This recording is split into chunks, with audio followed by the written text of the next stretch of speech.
Puji Tuhan.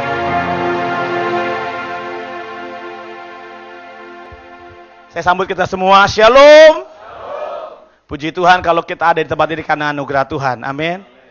Bukan kuat dan gagah kita, tapi karena cinta kasihnya Tuhan. Haleluya.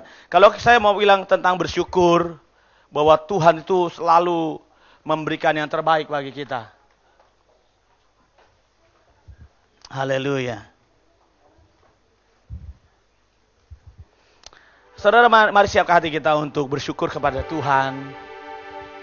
Bersyukur selalu bagi kasih-Mu di dalam hidupku. Dan takkan ku ragu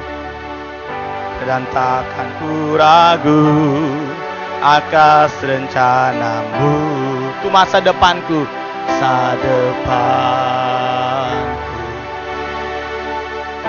Bagai Bapa yang baik, takkan pernah Kau meninggalkanku. Sebagai Bapa yang sangat baik, takkan pernah Kau meninggalkan. Yang percaya mau diangkat tangan, katakan, ku kan menari dan bersuka karena-Mu, oh Yesusku, dan ku kan minum air-Mu seperti rusa rindu. Selalu ku hidup dalam-Mu dan hidup-Mu di dalamku, oh Yesusku, Kau sangat ku. Tepuk tangan buat Tuhan Yesus. Saudara, berapa di atas saudara rindu mencintai Tuhan lebih dari segalanya? Boleh angkat tangan, bilang haleluya. Saya boleh apresiasi buat saudara. Saya dengar saudara menyanyi, dan saya rasa Tuhan juga rasa sama dengan saya, mirip-mirip. Kalau saudara nyanyi dengan sekuat tenaga saudara, mungkin ya kurang-kurang dikit nggak apa-apa lah. Yang penting semangatnya begitu loh. Amin. Kalau tadi Tuhan ingatkan saya waktu saya mau ngomong ini saudara, bahwa kalau hari ini adalah hari yang terakhir kita menyembah Tuhan, kita akan pasti mempersembahkannya yang terbaik dengan sekuat tenaga kita. Karena kita tahu inilah yang terakhir yang dapat kita berikan kepada Bapa di surga di tempat ini. Sebab kita nanti ketemu dengan Dia di surga bersama-sama menyembah dengan malaikat Tuhan. Nah, di momen hari ini adalah masih di antara hari kebangkitan dan persiapan kenaikan Tuhan Yesus. Kebangkitan dan kenaikan Tuhan Yesus. Mari belajar bersama-sama di dalam firman Tuhan.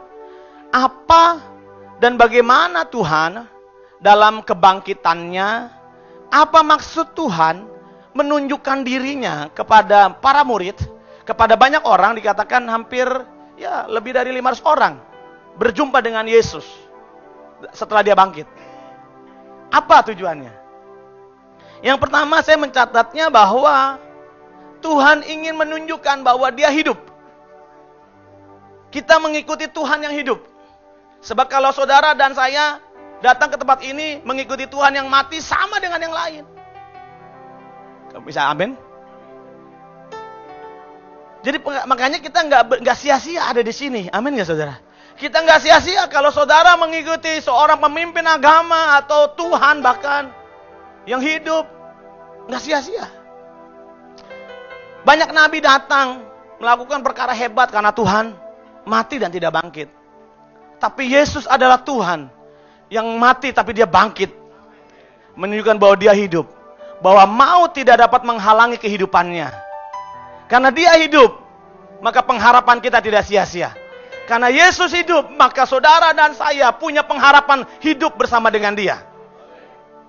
Dan lebih dasar dari yang tadi saudara, bahwa kenapa kita mesti ada di sini? Karena kita mengikuti Allah yang baik.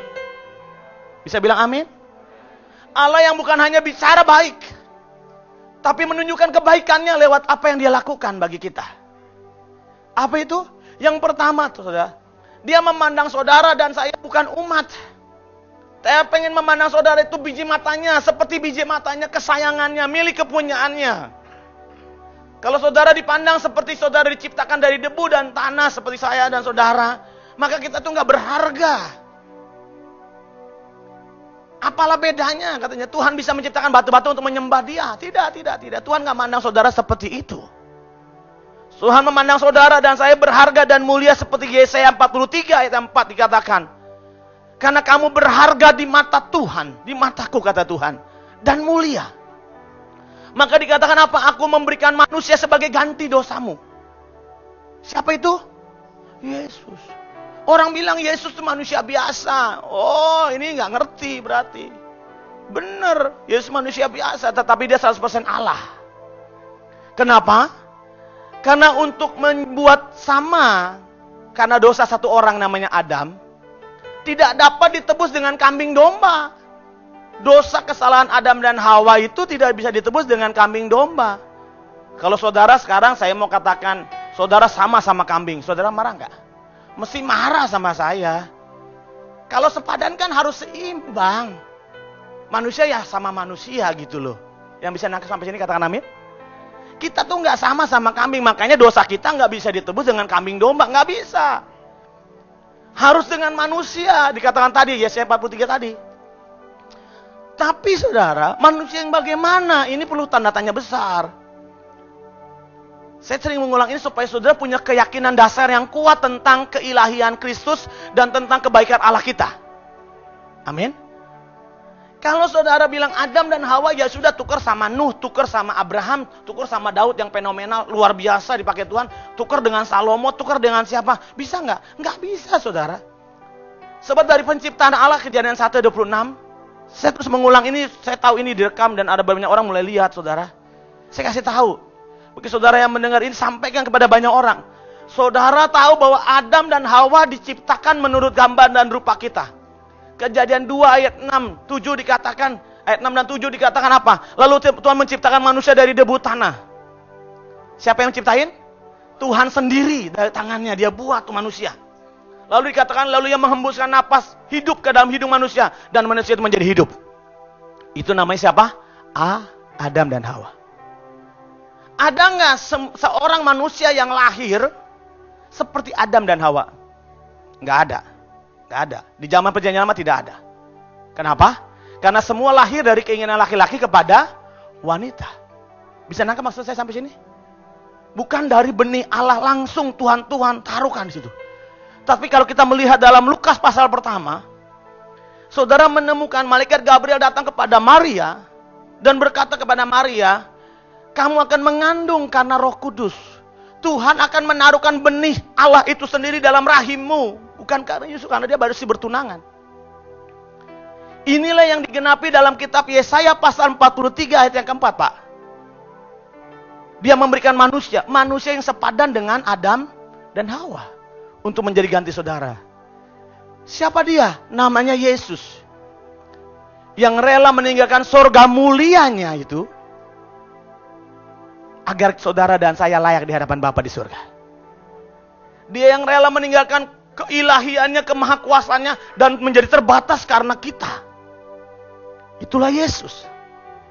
Come on, angkat wajah saudara dan berkata, terima kasih Tuhan buat segala kebaikanmu. So tidak ada yang seperti engkau. Kasih-Mu nyata dalam hidupku. Lord, you're more than anything. You're more than gold. More than anything. Lord, you're everything to me. I will never let you go. Never. Your love is higher. Your love is higher. Higher than. Yes, Lord. Your mercy is deeper. Your grace is wider. Wider than the ocean. I will never let you go. Janji sama Tuhan, katakan I will never let you go. You go. Tepuk tangan buat Tuhan Yesus, katakan haleluya. Katakan haleluya. Saya bertemu dengan para murid hari ini. Yang murid Tuhan katakan saya. Berarti saudara dan saya yang angkat tangan barusan adalah siap menerima perjumpaan dengan Tuhan Yesus. Hanya kepada murid-muridlah dia menampakkan diri. Dengar ini. Untuk apa saudara? Untuk menyatakan bahwa dia hidup dan kematian tidak dapat menghalangi Kristus dalam kehidupannya. Karena dia hidup, ada pengharapan masa depan gereja ini. Dia Allah yang memandang saudara berharga dan mulia dan membuktikan lewat karya salib itu. Haleluya. Tapi yang kedua saudara, mari lihat. Yang kedua tujuan Allah adalah untuk membuat para murid. Dan mungkin orang banyak yang tidak percaya menjadi percaya. Kenapa? Karena dalam Markus pasal yang ke-16 ayat 14, Yesus berjumpa dengan para murid kembali karena apa yang dia lakukan. Ini ayat 14. Ya, Markus 16 ayat 14. Baru dibaca bersama-sama. 2, 3.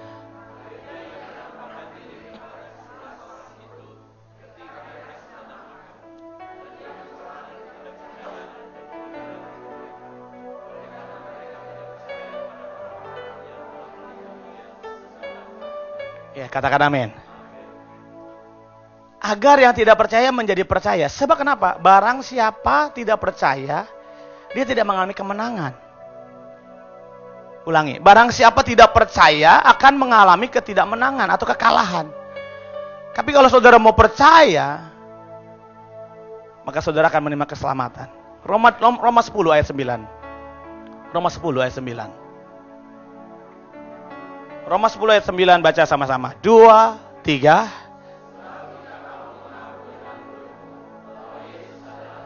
Yes, dan percaya dalam hatimu bahwa Allah yang percaya diselamatkan, katakan amin. Saudara mesti tahu bahwa kepercayaan kita itu menentukan keselamatan saudara dan saya. Karena dengan mulut mengaku bahwa Yesus Tuhan, tetapi perlu tegaskan bahwa dalam hati kita percaya bahwa Allah telah membangkitkan Kristus itu dari antara orang mati. Kita menjadi orang yang menang. Alkitab mencatat lebih dari pemenang. Dalam Wahyu pasal 2 dan pasal 3 dikatakan barang siapa menang. Sebab hanya pemenanglah yang bisa masuk surga. Yang bisa nangkep katakan amin. Kalau para murid di sini mau menang, sama-sama dengan saya mau menang, maka kita mesti percaya. Karena kemenangan itu adalah menentukan kita ke surga. Barang siapa menang. Wahyu pasal 2 dan pasal 3 kepada 7 jemaat. Selalu diakhiri, barang siapa menang, barang siapa menang.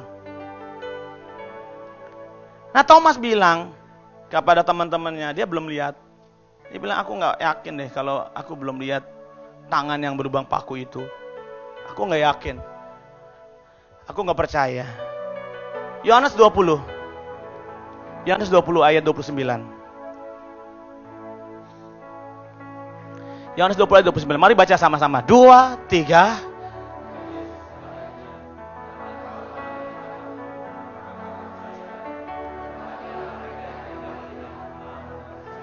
Thomas, kata Tuhan. Ya ampun Tuhan, aku percaya. Kamu percaya karena kamu sudah melihat. Tapi berbahagialah mereka. Yesus berkata kepada tunjuk keluar, kepada mereka. Dan sekarang dia berkata kepada mereka itu, siapakah mereka? Di antaranya ada kita di sini. Yesus berkata kepada Arkadia, berbahagialah orang Arkadia. Sekalipun tidak melihat tapi percaya. Kata berbahagia diambil dalam kata asli dibilang artinya bisa diambil diberkatilah orang yang tidak melihat tetapi percaya. Meskipun tak kulihat tangan yang meskipun tak kulihat kaki yang terpaku, meskipun tak kulihat mahkota durinya, namun ku percaya Yesus juru selamatku. Meskipun tak kulihat, meskipun tak kulihat lambung yang tertikam, meskipun tak kulihat darah darahnya mengalir. Meskipun tak kulihat kuburnya yang kosong, namun Yesus Tuhan, Yesus Tuhan penebusku. Ku yakin Dia penebus dosaku. Ku yakin Dia berkuasa. Ku jadi miliknya, Dia hidup dalamku. Yesus Juru Selamat. Oh, yang percaya tepuk tangan buat Tuhan Yesus. Berapa dari saudara mau berkata seperti lagu ini, berkata, meskipun tak kulihat tangan yang berlubang paku itu, meskipun aku tak melihat kaki yang terpaku itu, tapi aku percaya keselamatan itu datang daripada Kristus Sang Tuhan itu. Berkata lagi deh, meskipun tak kulihat tangan yang terpaku, meskipun tak kulihat kaki yang terpaku, meskipun, mari bilang sama diri saudara, tak kota durinya, namun ku percaya Yesus Juru Selamatku.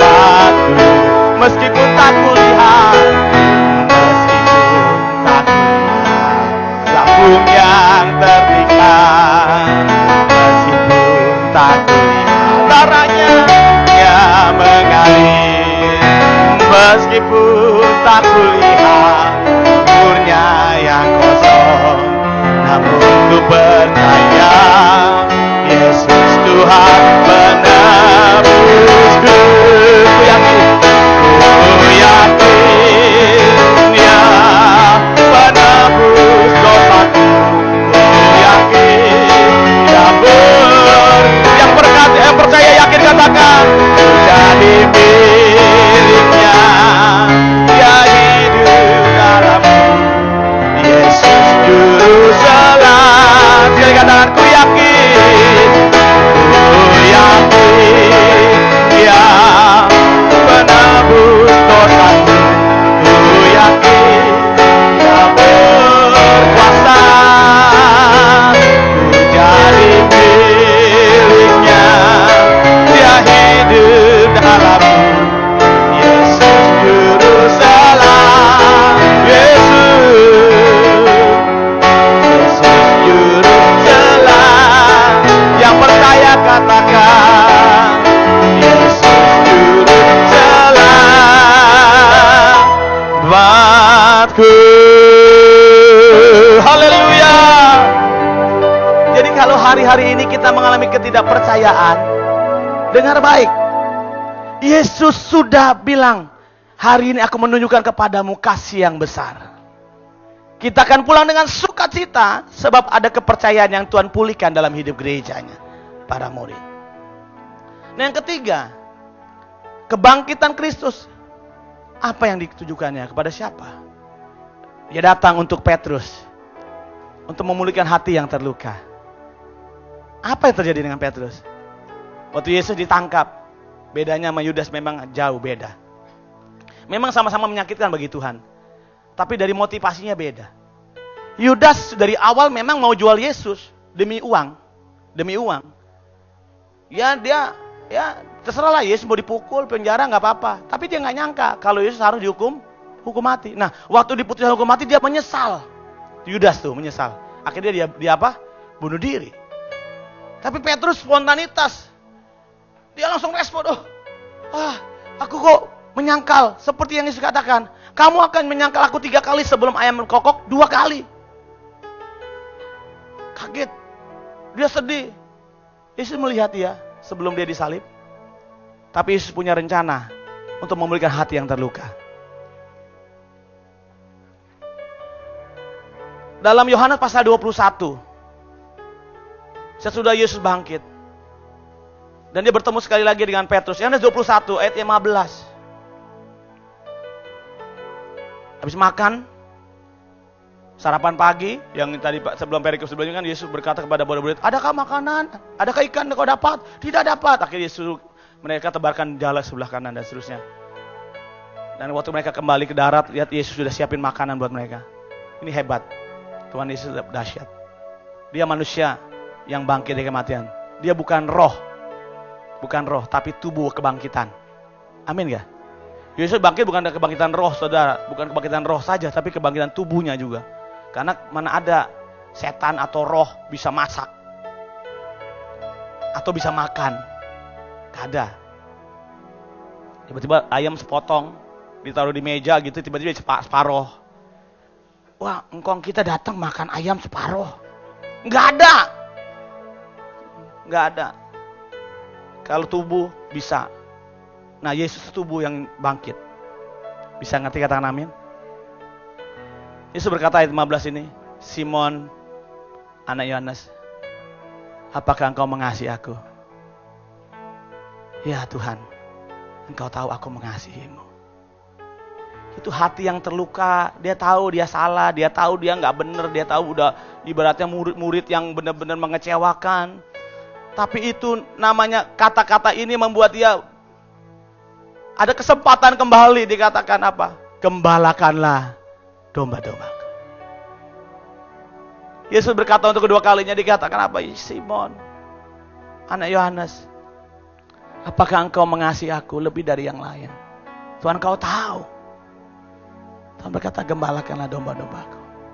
Bahkan untuk ketiga kalinya dia berkata kepada Petrus, Simon, anak Yohanes, kau mengasihi aku. Dia nangis, dia nggak tahu mau ngomong apa. Engkau tahu Tuhan, engkau tahu.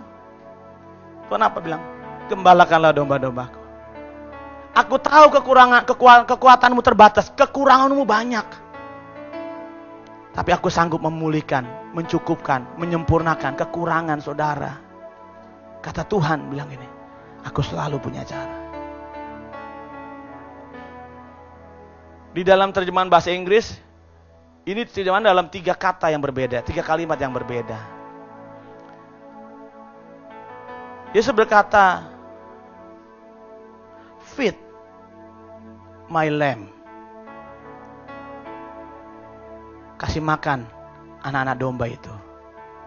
Itu bicara tentang domba-domba yang baru mengenal Tuhan. Anak-anak rohani yang masih bayi-bayi. Hari-hari ini saudara, sebelum saudara menggembalakan jiwa-jiwa. Kesalahan kita boleh banyak, tetapi ada Tuhan yang melihat bukan dari kesalahan, tapi dari motivasi. Kalau saudara masih pengen kembali, Tuhan bisa pulihkan, sedemikian Tuhan mampu lakukan itu. Tapi pesan Tuhan adalah gembalakanlah domba-domba. Yang pertama adalah feed my lamb. Kasih makan anak-anak domba itu. Tapi yang kedua dikatakan, take care of my sheep. Pelihara domba-domba yang agak udah mulai dewasa. Domba-domba dewasa. Di sini yang dewasa katakan amin. Yang dewasa katakan amin. Saya bersyukur sudah dewasa semua. Berarti saya cuma nggak perlu dikasih makan, cuma dikasih pelihara. Tapi yang ketiga dikatakan, Simon, anak Yohanes, gembalakanlah domba-domba. Dikatakan gembalakanlah domba-dombaku itu. Dikatakan ini menarik. Feed my sheep. Kasih makan tuh domba dewasa. Bayangin, domba dewasa dikasih makan, artinya gini deh. Domba ini udah gede secara usia. Tapi secara mentalitasnya masih kanak-kanak. Saya berdoa di sini semua sudah dewasa dan bukan kanak-kanak secara rohani. Tidak lagi dikasih makan susu terus. Harus kuat makan yang keras. Amin. Tidak mudah tersinggung, memandang Kristus saja. Saya ngalamin, saya melihat dan saya mengalami sendiri bagaimana kita berjuang bersama untuk dewasa. Makin dewasa, makin dewasa. Ya, gesekan ada. Ya, memang jatuh bangun. Tetapi tahukah Tuhan itu Allah yang hebat, Allah yang ajaib. Dia selalu punya cara yang luar biasa menolong saudara untuk bisa menangkap seluruh kebenarannya dan melakukannya dengan benar. Mari buka dalam Alkitab saudara. Dalam Matius pasal 16. Saya akan akhiri di sini saudara. Matius 16 ayat 19. Sebelum dia naik ke surga, sebelum dia masuk dalam prosesi penyalipan, Dia pernah bilang sama Petrus, orang yang sama dikatakan.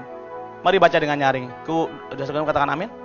Baca dengan keras. 2, 3. Mari yang percaya katakan amin. Inilah yang Tuhan ngomong bagi gereja. Ayat sebelumnya dikatakan di atas pernyataan inilah batu karang, atas batu karang ini, di atas pernyataan Petrus bahwa engkau adalah Mesias Anak Allah yang hidup.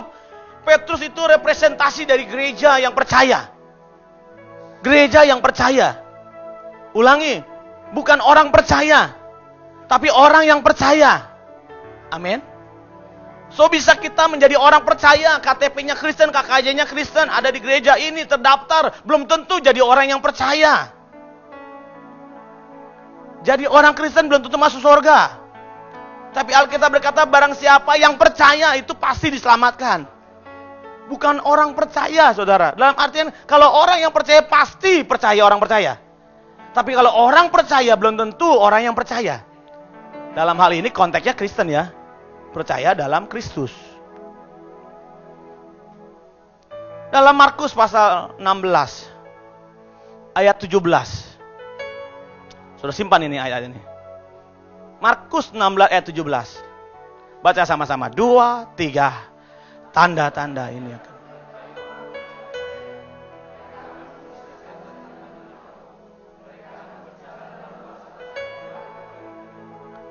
Dan terusnya saudara, berikutnya 18 sekali lagi. 2, 3. Mereka akan. Yes. Mereka akan. Orang sakit itu? Yang percaya katakan amin. Saudara perlu tandasin hari ini bahwa kita ini mau digembalakan, mau dimuridkan. Yang mau katakan amin. Dimuridkan artinya saudara mau belajar, jatuh bangun gak apa-apa, yang penting ujungnya bangun saudara. Haleluya. Jangan jatuh dan terus jatuh saudara, jatuh dan bangun saudara. Karena dikatakan apa? Untuk orang-orang yang percaya, tanda-tanda ini akan menyertai. Sorry, Alkitab nggak menulis dengan jelas orang percaya, tapi orang-orang yang percaya. Ada sebuah kata aktif yang membuat saudara mengerti bahwa orang percaya itu belum tentu itu aktif. Dia bisa jadi cuma hanya KTP-nya. Ya udah, saya orang percaya, udah Kristen. Tapi kalau nggak lahir baru, nggak berubah sesuai dengan Kristus, dia bukan orang yang percaya. Bisa ngerti? Bilang amin. Kalau hari ini saudara ada di tempat ini, jadilah orang yang percaya, bukan jadi orang percaya saja. Kasih tahu kiri kanan, jadi orang yang percaya. Bukan hanya jadi orang percaya. Karena mulai hari ini saudara akan berubah. Dikatakan, kepadamu diberikan kunci kerajaan surga. Apa yang kau ikat di bumi terikat di surga. Katakan amin. Apa yang kau lepaskan di bumi terlepas di surga. Sebab kepada dialah yang disebut dalam kitab Maleakhi pasal 4 ayat 5 dan 6. Saudara bisa buka, saudara boleh baca di akhir saudara masing-masing. Bahwa pada akhir zaman sebelum Tuhan datang dikatakan, aku akan mengutus seseorang dalam kuasa Elia. Siapakah dia? Dalam kitab Perjanjian Baru awal dikatakan dia adalah Yohanes Pembaptis. Kalau saudara menemukan dalam Lukas pasal 1 dikatakan dia akan menerima kuasa Elia. Dia berjalan mendahului Tuhan sebelum Yesus datang. Haleluya. Itu yang pertama dalam kelahiran. Tapi sebentar Yesus datang untuk yang kedua kali sebagai raja kemuliaan, bukan sebagai bayi kecil lagi. Siapa yang mendahului dia datang untuk menyatakan kuasa Elia di dunia ini? Katakan gereja. Katakan gereja. Kalau gitu saya bertanya, siapakah gereja di tempat ini? Katakan, siapa ada gereja di tempat ini? Saya gerejanya. Karena itu kau akan diberikan kuasa, kunci kerajaan sorga, dan tanda-tanda ini akan menyertai. Engkau diberikan kunci. Itu sebuah lambang tongkat otoritas. Yang nanti hari tanggal 30 kita akan menerimanya. Namanya tongkat estafet. Pastikan saudara datang untuk terima tongkat estafet itu. Kamu akan diberikan kunci kerajaan sorga. Dan tanda-tanda itu akan, dia nggak perlu saudara cari, saudara nggak perlu kejar-kejar. Dia akan, ulangi, dia akan menyertai saudara. Yang penting kau punya kuasa. Ngomong sama Tuhan, aku mau terima kuasa. Kamu akan menerima kunci kerajaan sorga. Dan tanda-tanda itu akan menyertai orang yang percaya. Gak usah kau kejar. Tapi tanda itu akan menyertai orang yang percaya. Siap menerima urapan Tuhan. Terima berkat Tuhan. Tuhan memberkati saudara berlimpah-limpah. Beri kemuliaan bagi Tuhan Yesus.